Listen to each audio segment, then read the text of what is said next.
Hi friends, I Mahesh, educator and Unacademy. Unacademy యాప్ని ఫ్రీగా download చేసుకోండి. డిస్ప్లే మీద కనబడుతున్న ఈ లింక్ని కింద డిస్క్రిప్షన్ బాక్స్లో ఇవ్వడం జరిగింది. ఆ లింక్ని మీరు క్లిక్ చేయడం ద్వారా మమ్మల్ని ఫాలో చేయవచ్చు. అండ్ మేము అర్థమెటిక్స్ అండ్ రీజనింగ్ నుంచి ప్రతి టాపిక్ పైన షార్ట్కట్స్తో కూడిన ట్రిక్స్ని అప్లోడ్ చేయడం జరుగుతుంది. సాయంత్రం 6 గంటల తర్వాత గడియారంలో ముళ్ళుల మధ్య కోణం 70 డిగ్రీలు ఉండు సమయం. వెరీ సింపుల్ క్వశ్చన్ అండి ఇది. టీటా వాల్యూ ఇచ్చాడు. టీటా వాల్యూ 70 డిగ్రీలు. 6 తర్వాత అంటే h = 60, మినిట్స్ = ఎంత అని అడుగుతున్నాడు. సో మనకు తెలిసిన formula theta = 30h - 11/2 m. So మనకి m కావాలి. సో టీటా అంటే 70 = 30 × h అంటే 6 - 11/2 m. 60 × 30 × 60 180, సారీ 30 × 6 180. ఇటు వస్తే 70 170 - 180 అంటే 110 -110 = -11/2 m. Minus gate cancel. 11 ఎక్కం 11 పాదుల 2 × 10 20 నిమిషాలు = 20 నిమిషాలు వచ్చినాయి. సో 6 గంటల 20 నిమిషాలు 6 గంటల 20 నిమిషాలు అని చెప్పేసి ఆన్సర్. సో 6 గంటల 20 నిమిషాలు ఎప్పుడు అది ఏఎమ్మా పిఎమ్మా? అది సాయంత్రం కాబట్టి పిఎం అండి. సో ఆన్సర్ అనేది 6:20 PM అని చెప్పేసి అయిపోతుంది. Very simple question. మనం ఇప్పటిదాకా చేసిన క్వశ్చన్లో ఒక 2-3 క్వశ్చన్స్ లాజికల్గా ఉన్నాయి. మిగిలిన క్వశ్చన్స్ అన్ని కూడా సింపుల్గా ఉన్నాయి. మనం ఒక పేపర్ తీసుకున్నట్టయితే అన్ని క్వశ్చన్స్ టఫ్గా ఇవ్వడు. చాలామంది నాన్ మ్యాథ్స్ విద్యార్థులు ఎట్లా భయపడతారంటే మనకు మ్యాథ్స్ అంటే రాదని చెప్పేసి ఒక ఫియర్ పెట్టుకొని వచ్చిన క్వశ్చన్స్ కూడా లాస్ట్ చేయడానికి ఛాన్స్ ఉంటుంది. చాలా క్వశ్చన్స్ ఈజీగా ఉంటాయనే విషయం మర్చిపోతారు వాళ్ళు. సో ఫస్ట్ ఏంటంటే ఒక 20 క్వశ్చన్స్ ఎగ్జాంపుల్ తీసుకుంటే 15 క్వశ్చన్స్ ఈజీగా ఉంటాయండి. ఒక 5 క్వశ్చన్స్ మాత్రమే కష్టంగా ఉంటాయి. సో 5 క్వశ్చన్స్ గురించి భయపడి ఉన్న 15 క్వశ్చన్స్ని విడిచిపెట్టే ఛాన్స్ ఎక్కువ మంది ఇప్పుడు జరుగుతున్న సిచ్యువేషన్ అదనమాట. సో అట్లా ఏంటంటే మీరు ఈజీగా ఉన్న క్వశ్చన్స్ ఐడెంటిఫై చేసి చేయండి ఫస్ట్. సో ఎక్కువ అంటే ఈజీగా ఎట్లా ఉంటే మోడల్ పేపర్స్ చేయడం ద్వారా మీకు ఈజీ క్వశ్చన్స్ ఏంటి, టఫ్ క్వశ్చన్స్ ఏంటి అర్థమవుతాయి. సో ఈ ప్రీవియస్ పేపర్ తర్వాత మోడల్ పేపర్స్ ఎక్స్ప్లెయిన్ చేస్తాను. దానికోసం మీరు ఛానల్ని రెగ్యులర్గా ఫాలో కండి. అండ్ ఇప్పటివరకు సబ్స్క్రైబ్ అయితే ఎవరైతే చేసుకోవాలో సబ్స్క్రైబ్ చేసుకోండి. దానివల్ల మీరు అన్ని వీడియోస్ మిస్ కాకుండా చూడగలుగుతారు. సో అట్లా ప్రాక్టీస్ చేస్తే ఎక్కువ మార్క్స్ వచ్చే ఛాన్స్ ఉంటుంది అనమాట. So next question. కొంత సొమ్ములో 5/6 వంతు మరియు అదే సొమ్ములో 4/7 వంతు కన్నా 11 రూపాయలు ఎక్కువ. అయితే ఆ సొమ్ము ఎంత? సో ఒక కొంత సొమ్ము అంటుంది కదా, దాన్ని x అనుకుందాం. ఈ సొమ్ములో 5/6 వంతు, సో 5x/6.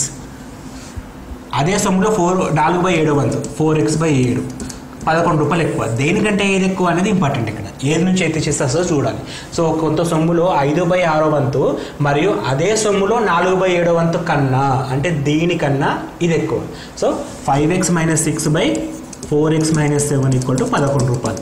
ఇట్లా ఒక ఈక్వేషన్ రాసుకున్నామంటే క్వశ్చన్ అయిపోయినట్టే. అక్కడ ఏముంటుంది ఇక సింప్లిఫికేషన్ చేసి x వాల్యూ ఫైండ్ అవుట్ చేయాలి. సో ఎంత సింపుల్గా వాళ్ళు చేస్తున్నాం అనేది కూడా ఇంపార్టెంటే. సో చేయడంలో కూడా డిఫరెంట్ ఉంటుంది. చాలామంది అనేది లెంతీగా చేసుకుంటూ వెళ్తారు, దానివల్ల టైం వేస్ట్ అవుతుంది, దానివల్ల తప్పులు కూడా జరుగుతాయి. సో ఈ సింప్లిఫికేషన్ ఈజీగా రావడం కూడా ఇంపార్టెంట్ అండి. ఇక్కడ ఫస్ట్ ఈక్వేషన్ రావడం ఇంపార్టెంట్. 5x/6 - 4x/7 = 11. ఇది ఎట్లా వస్తుంది? కొంత సొమ్ములో 5/6 వంతు 4/7 వంతు కన్నా 11 ఎక్కువ. మనం చదివేటప్పుడే ఈక్వేషన్ రాయగలిగితే సరిపోతుంది. సో ఎల్సిఎం ఎంత? 6 × 42. So 7 × 35x, 6 × 24x = 11. సో దీన్ని క్రాస్ మల్టిప్లికేషన్ చేస్తే 35 - 24 11x = 11 × 42. 11 × 42 cross multiplication. 11 cancel. x = ఎంత వచ్చింది? 42. సో ఆన్సర్ ఎంత మనకి? 42 అని చెప్పేసి కన్ఫర్మ్ చేస్తాను. లాస్ట్ ఇయర్ డిఎస్సి పేపర్ చూస్తే ఎంత ఈజీ ఉందో మీకే అర్థమవుతుంది. కాకపోతే మనం అన్నెసరీగా పేపర్ టఫ్ ఉంటుందని భయపడతాం. కానీ క్వశ్చన్స్ని కరెక్ట్గా అర్థం చేసుకున్నప్పుడు టఫ్ ఉండదండి. అందుకే మనకి బేసిక్స్ చదవండి ఏదైనా సరే టఫ్గానే ఉంటుంది. చదివిన తర్వాతనే అన్నీ ఈజీగా ఉంటాయి. Next question. కిడ్నీ బ్యాంకు నందు 5 రూపాయల నాణ్యాలకు 2/1/2 రెట్లు 2 రూపాయల నాణ్యాలు ఉండేను. వాటి మొత్తం విలువ 240 రూపాయలు అయితే 5 రూపాయల నాణ్యాల సంఖ్య ఎంత?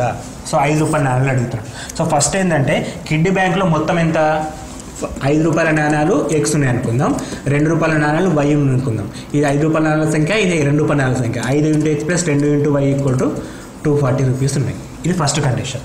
సో సెకండ్ కండిషన్ ఏంది? 5 రూపాయల నాణ్యాలు అనేటివి 2.5 రెట్లు ఉన్నాయి 2 రూపాయల నాణ్యాలకు. అంటే 5x = x = y = 2 × 1/2x అని రాయొచ్చు. ఎందుకంటే 2 రూపాయల నాణ్యాల సంఖ్య 5 రూపాయల నాణ్యాల సంఖ్యకు 2.5 రెట్లు. సో 2.5 అంటే 5/2 రెట్లు. y = 5/2x. సో ఈ y వాల్యూని ఇక్కడ సబ్స్టిట్యూట్ చేస్తే మనకు ఆన్సర్ వచ్చేస్తుంది మనకి. ఎందుకంటే x వాల్యూ అడుగుతుంది కాబట్టి 5 × x + 2 × y 2 × 5/2 × y. 2 get cancel = 240. 5x + 5x 10x = 240. So 10 10 cancel x equal to 24. Number of coins ఎన్ని ఉన్నాయి ఇప్పుడు 24 ఉన్నాయి అనమాట. సో 5 రూపాయల కాయిన్స్ ఎన్ని ఉన్నాయి 24 కాయిన్స్ ఉండడం జరిగింది. సో ఇక్కడ ఒకసారి గమనించండి వాడు ఏమడుగుతున్నాడంటే ఫస్ట్ కిడ్నీ బ్యాంక్లో మొత్తం విలువ 240. ఆ మొత్తం ఏంటిది 5 రూపాయలు ప్లస్ 2 రూపాయలు. సో 5 రూపాయలనే 5x అనుకుంటున్నా, 2 రూపాయలని 2y అనుకుంటున్నా. 5x plus 2y equal to 240 rupees. అది ఫస్ట్ కండిషన్. సెకండ్ కండిషన్ ఏమడుగుతున్నాడు 5 రూపాయల నాణాల సంఖ్యకు 2.5 రెట్లు 2 రూపాయల నాణాలు ఉన్నాయి. సో మనం y ఈక్వల్ టు 5/2x ఈ విలువ తెలియాలి. ఇది తెలిస్తే సరిపోయినట్టే. y equal to 5/2x. So మనం y వాల్యూని ఫస్ట్ ఈక్వేషన్ సబ్స్టిట్యూట్ చేసి సింప్లిఫై చేస్తే x ఈక్వల్ టు 25 వచ్చింది. మరి x అంటే ఏంది 5 రూపాయల నాణాల సంఖ్య. సో మనకు అడిగింది కూడా అదే కాబట్టి డైరెక్ట్గా ఆన్సర్ 24 వస్తుంది. Next question. రెండు సంఖ్యల నిష్పత్తి √13:√2197 మరియు వాటి మొత్తం 462 అయితే ఆ రెండు సంఖ్యలు ఎంత? సో ఇటువంటి క్వశ్చన్స్ని ఒక్కకి కూడా సరిపోతుందండి. సో రేషియో ఇచ్చాడు అంటే నిష్పత్తి ఇచ్చాడు కాబట్టి √13/2197 ఇచ్చాడు. సో దీన్ని మనం ఏ విధంగా రాసుకోవచ్చు అంటే నిష్పత్తి కాబట్టి బై రాసుకోవచ్చు. బై రాసుకుంటే కింద మీద రూట్ ఉంది కాబట్టి √13/2197 రాస్తున్నా. 13 ఎక్కం 13 8 మిగులుతుంది 89, 13 6 78, 11 మిగులుతుంది 17, 117, 13 9 117. సో మనకి ఏమొస్తుందంటే 1/169 మొత్తానికి రూట్. సో దీన్ని మనం బయటకు రాసినప్పుడు 1/13 రాయొచ్చు which is equal to 1:13. So మనం ఏం చేస్తున్నాం ఒక నిష్పత్తికి కన్వర్ట్ చేసినాం. అయితే ఇక్కడ ఇంకో క్లూ ఏంటంటే 462 అంటే అన్నింటిని యాడ్ చేయాలి. సో అన్నింటిని యాడ్ చేస్తే అన్ని 462 వచ్చినాయి కాబట్టి ఇది పని చేయదండి క్లూ. దాంతో మనకు లాభం కూడా లేదు. సో ఇప్పుడు ఈ క్లూలో ఒక నెంబర్ ఫస్ట్ నెంబర్ సెకండ్ నెంబర్కి 13 టైమ్స్ ఉండాలి. సో మనం క్లియర్గా గమనిస్తే 33 × 13 చేస్తే సెకండ్ ఆన్సర్ రావాలి. 33 × 11 చేసినప్పుడు మనకి 429 వచ్చింది. సో మనకి ఆన్సర్ అనేది ఇదే అవుతుంది.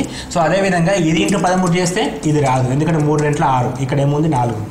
సో 6 × 18 ఇక్కడ 6 ఉంది, 6 × 18 ఇక్కడ 6 ఉంది. అంటే మనం మొత్తం కూడా చేయని అవసరం లేదు. 3 × 9 లాస్ట్ 9 వచ్చింది కదా, అంటే 33 × 13 చేయాలి. సరే ఇదంతా చేస్తే టైం తీసుకుంటుంది కదా. ఆప్షన్ 4 ఉందనుకో అన్నీ చేసుకుంటూ వేస్తే టైం అవుతుంది. అంటే క్లూ కూడా వాడే ఇస్తాడు, మనకు అనవసరంగా టైం వేస్ట్ వేయడు, కొంచెం ఆలోచిస్తే వచ్చేటట్టు ఇస్తాడు. సపోజ్ ఇక్కడ మనకి 9 లేదనుకుందాం, ఇక్కడ 9 ఉంది అనుకుందాం, ఇక్కడ కూడా 9 ఉన్నా సరే అన్నీ చేయనవసరం లేదు. ఈ రెండు చేయం, ఈ రెండు చేస్తే సరిపోతుంది. అంటే మనకి ఇక్కడ ఫస్ట్ పాయింట్ ఏంటంటే కామన్ రేషియో కనుక్కోవాలా. అది మనకు √13/√2197 ఇచ్చాడు. సో దాన్ని నేను 1:13 రాసుకున్నాను, ఎందుకంటే 13 రూట్ క్యాన్సల్, 13 1 13 169 స్క్వేర్ రూట్ ఉంది కాబట్టి మనం ఏం చేయొచ్చు దాన్ని 13 రాసుకోవచ్చు. సో మన నంబర్స్ ఏంటి 1:13. మన నంబర్స్ 1:13 అంటే ఫస్ట్ నెంబర్ సెకండ్ నెంబర్కి 13 రెట్లు ఉంటుంది. సో సెకండ్ నెంబర్కి 13 రెట్లు ఉంటుంది అంటే అక్కడ 13 రెట్లు ఉండే నెంబర్ ఓన్లీ ఆప్షన్ నెంబర్ 1 కాబట్టి ఆప్షన్ నెంబర్ 1 తీసుకోవచ్చు. అది ఎట్లా చేస్తుంది అంటే 33 × 13 చేస్తే సెకండ్ ఆన్సర్ రావాలి, లేదు 62 × 13 చేస్తే సెకండ్ ఆన్సర్ రావాలి. ఇట్లా రాలేదు, ఎందుకంటే 2 3 6 ఇక్కడ రాదు. ఇది తెలిసిపోతుంది ఆటోమేటిక్గా. ఫస్ట్ ఆన్సర్ కరెక్ట్ అని చెప్పి టిక్ చేయాలి. Next question. Factors a² - b² × c, b² - c² × a నాకు కారణాంకాలు ఏంటి? సో ఇప్పుడు మనకు ఇది తెలియనప్పుడు మనం ఏం చేస్తామంటే డైరెక్ట్ మల్టిప్లికేషన్ చేస్తాం. ఇక్కడ కూడా అదే చేద్దాం. a² c minus b² c plus b² a minus c² a. So first ఈ రెండు నెంబర్లకి మనకి ఏముంది కామన్? ఏ ఉంది. సో ఏ కామన్ తీస్తే ఇక్కడ ac వస్తుంది, ఇక్కడ ప్లస్ b² వస్తుంది. సో మిగిలిన రెండు నెంబర్కి మైనస్ సి కామన్ తీద్దాం. సి కామన్ తీస్తే ఇక్కడ b² వస్తుంది ప్లస్ ఏసీ వస్తుంది. సో మళ్ళీ ఇక్కడ కూడా ఏసీ ప్లస్ b² కామన్ తీస్తే ఏసీ ప్లస్ b² కామన్ తీస్తే రిమైనింగ్ a - c ఉంది. సో ఇది మనకు కావాల్సిన ఆన్సర్. సో a - c అంటే a - c and a - c ఇక్కడ రెండిట్లో ఉంది. ఏసీ ప్లస్ b² అంటే ఫస్ట్ వన్, ఇది కాదు, ఇది కరెక్ట్. So option number 2. ఎంత సింపుల్ స్టెప్ అంటే ఒకటే స్టెప్, ఒక మధ్యలో ఒక స్టెప్ అంటే మల్టిప్లికేషన్ చేయడం, కామన్ తీయడం ఇంపార్టెంట్. సో ఇచ్చిన దాన్ని మల్టిప్లికేషన్ చేసిన 1 3 2 4 కామన్ తీస్తున్నాను, ఎందుకంటే మనకి ఇక్కడ ఏ సీలలో ఉంది కాబట్టి ఇక్కడ ఏ అస్టేటిక్ ఇదే ఉంది కాబట్టి ఇక్కడ ఏ కామన్ తీసిన, ఇక్కడ సి కామన్ తీసిన, ఆన్సర్ అయిపోయింది. సో ఈ రెండిట్లలో ఇక్కడ ఏ లేదు, ఇక్కడ ఏ ఉంది, ఇక్కడ ఏ ఉంది. ఈ రెండిట్లో ఏ కామన్ తీస్తున్నాను, ఈ రెండిట్లో సి ఉంది, ఈ కామన్ తీసిన, రెండిట్లో కామన్ టర్మ్ వచ్చింది, అదే కామన్ తీస్తే ఆన్సర్. అంటే 20 సెకండ్లు 10 సెకండ్లు ఎంతనో మీరే ఆలోచించుకోండి క్వశ్చన్కి. Next question. శూన్య సమితి నిర్మాణ రూపం. సో దీన్ని సమితి నిర్మాణ రోస్టర్ ఫామ్ ఇచ్చాడు. ఇక్కడ రోస్టర్ ఫామ్ని సమితి నిర్మాణ రూపంలోకి కన్వర్ట్ చేయాలంటే ఫస్ట్ మనం x = 0. సో x = 0 అంటే దీన్ని మనం శూన్య సమితి అనము. ఎక్స్ బిలాంగ్స్ టు 0 అంటే దాన్ని శూన్య సమితి అనము. ఎక్స్ ఈక్వల్ టు పై అంటే శూన్య సమితి కాదు, సమితిని శూన్య సమితిని పై తోటి డినోట్ చేస్తాం. సో దీని మీనింగ్ ఏంటంటే ఇట్లా ఉంటుందట. శూన్య సమితి ఇది కాదండి, శూన్య సమితి అంటే ఓన్లీ ఇదే, ఇట్లా ఉండాలి. ఇక్కడ మీనింగ్ ఏంటంటే 0 అని ఇచ్చాడు, ఇది కూడా కాదు. ఇక్కడ లాస్ట్ మీనింగ్ ఏంటంటే X is such that X not equal to X, X not equal to X అంటే అక్కడ ఎలిమెంట్స్ లేవు, దాని మీనింగ్ అది. సో మన ఆన్సర్ 4th వన్. ఇక్కడ చిన్న డెఫినేషన్ అంటే సమితి నిర్మాణ రూపం అనేది మనం ఎప్పుడు చదవలే కాబట్టి మనకు అర్థం కాదు, కానీ అడిగితే ఈ విధంగా చేయాల్సి వస్తుంది. X is such that X not equal to X, అది సమితి నిర్మాణ రూపం శూన్య సమితికి, అది కీ పాయింట్. అట్లా మనకు ఎందుకంటే మిగతా 3 కూడా కావండి. అది సమితి నిర్మాణ రూపం అంటే ఈ విధంగా ఉండాలి, ఈ విధంగా ఉండాలి. ఇది ఈ కేసు మాత్రమే వస్తుంది కాబట్టి ఆన్సర్ అనేది 4th వన్ తీసుకుంటాం. నెక్స్ట్ క్వశ్చన్, సమితి ఏకి శూన్యేతర క్రమ ఉపసమితుల సంఖ్య 0 అయినా number of A equal to ఎంత? సో ఫస్ట్ ఉపసమితులు ఎట్లా ఉంటే రాద్దాం. సపోజ్ నేను ఏ ఈక్వల్ టు 2, 3 అనే 2 ఎలిమెంట్ తీసుకుంటున్నాను, 2, 3 అనే 2 ఎలిమెంట్ తీసుకున్నాను. సో దీనికి ఉపసమితులు ఏమవుతాయి? ప్రతిదానికి శూన్య సమితి 2, 3 మరియు 2, 3. అంటే ఇక్కడ 2 ఎలిమెంట్స్ ఉన్నాయి కాబట్టి 2/2 అంటే మనకి మొత్తం 4 వస్తాయి ఉపసమితులు, 4 ఉపసమితులు వచ్చాయి. ఇక్కడ మనకి డెఫినేషన్స్ ఇంపార్టెంట్. క్రమ ఉపసమితి అంటే తెలియాలి. ఇక్కడ మనకు అడుగుతుంది క్రమ ఉపసమితుల సంఖ్య. క్రమ ఉపసమితి అంటే దానికి అదే తీసేయాలి. సో ఇప్పుడు ఇక్కడ 2, 3, 2, 3 సేమ్ కాబట్టి దీన్ని తీసేస్తే క్రమ ఉపసమితులు ఎన్ని? 0, 2, 3 వస్తున్నాయి. ఇవి క్రమ ఉపసమితులు. శూన్యేతర అని అడిగాడు. ఇక్కడ శూన్యేతర అంటే దీన్ని కూడా తీసేయమన్నాడు. సో దీన్ని తీసేస్తే మనకి ఇంకెన్ని ఉన్నాయి? 2 ఉన్నాయి. కానీ వాడు అడిగింది ఎంత? 0 కావాలంట. సో మనకి 2 ఎలిమెంట్స్ తీసుకుంటే ఆన్సర్ రాదు, 3 తీసుకున్నా రాదు. మరొకటి తీసుకొని చూద్దాం ఒకసారి. So A equal to set only 2 element అనేది ఒకటే ఉంది అనుకుందాం. సో దీనికి ఉపసమితులు ఏమైతే? ఒకటి శూన్య సమితి, ఒకటి 2 అంటే దానికి అదే. క్రమ ఉపసమితి కాబట్టి ఇది తీసేయాలి, శూన్యేతర కాబట్టి ఇది తీసేయాలి. అంటే ఇక్కడ ఏమైనా ఉన్నాయా? లేవు. అంటే మనకి శూన్యేతర క్రమ ఉపసమితుల సంఖ్య 0 కావాలంటే అక్కడ ఎలిమెంట్స్ ఎన్ని ఉండాలి? 1 ఉండాలి. శూన్యేతర క్రమ ఉపసమితుల సంఖ్య 0 కావాలంటే ఒక ఎలిమెంట్ ఉండాలి, అది కీ పాయింట్.